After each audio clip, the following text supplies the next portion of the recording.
In today's video, I'm going to teach you how to find Nonstop flight on Skyscanner. Start by opening your browser and heading to the official Skyscanner website. Once the homepage loads, you'll see the main search area right up front. This is your dashboard, and it's where you'll set everything up before you search. You'll notice fields for your departure and destination, your travel dates, and a few small controls for things like trip type and travelers. Before you type anything in, choose your trip type. You can switch between return, one way, or multi-city. Pick the option that matches how you're traveling. This matters because it changes which dates you'll need to select and how your results are displayed.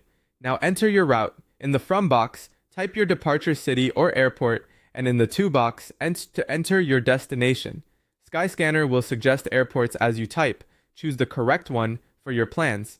It's a good idea to double-check nearby airports in large cities so you don't accidentally pick the wrong terminal or region.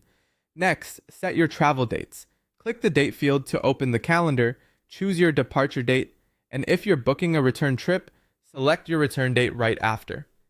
Take a moment to make sure the days line up with your schedule. If your timing is flexible, you can still pick your best estimate now and adjust later in the results if needed.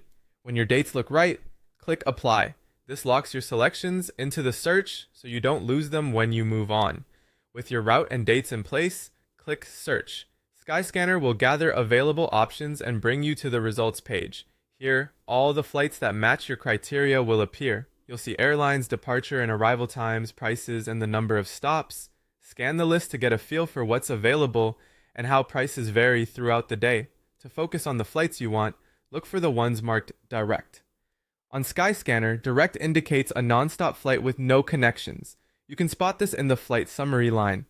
If you see tools for stops on the page, setting it to Direct only will narrow your results instantly. Make sure both your outbound and return legs show as direct if you're aiming for a fully non-stop round trip. When you find an option that looks right, click to view the flight details. This expands the full itinerary so you can confirm exact times, total duration, potential fare rules, and what's included before proceeding to book. That's it. You found a non-stop flight on Skyscanner.